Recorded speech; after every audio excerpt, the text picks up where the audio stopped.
Now, for example, this separation of not being close to people is a remarkable thing.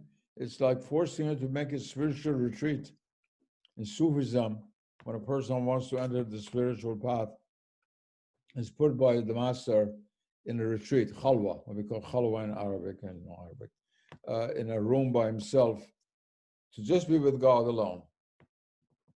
And this aloneness, separated from interaction with others, allowed the soul to concentrate and come to within itself, to draw inwardly where God resides. And this is being done sort of by force upon many of us. So I'm hoping that many of us at least will learn a lesson from it. That's what you're supposed to be doing in the khalwa. That is, leave the world aside. You close the door, leave the world out there. Don't think of a relation to society, to your mother, to your father, to anything. Just your direct relation with the spiritual reality as God that is both transcendent and immanent within yourself.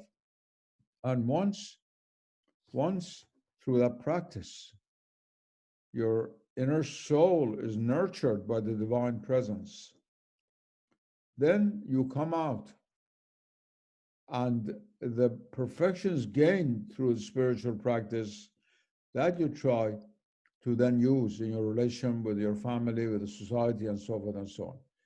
The khalwa is not for social service, but it renders the greatest social service by turning the soul of man from self-interest, from scatteredness, from pride, to being God-centered. When you give without any expectation, then you're really being charitable.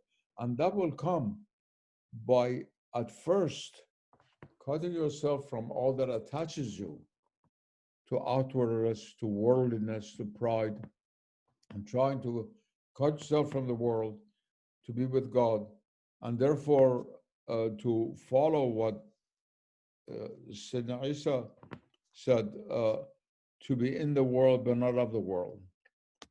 That is, you cut off the of the worldness to be with God, and then you come back into the world but with God, and therefore whatever you do is selfless.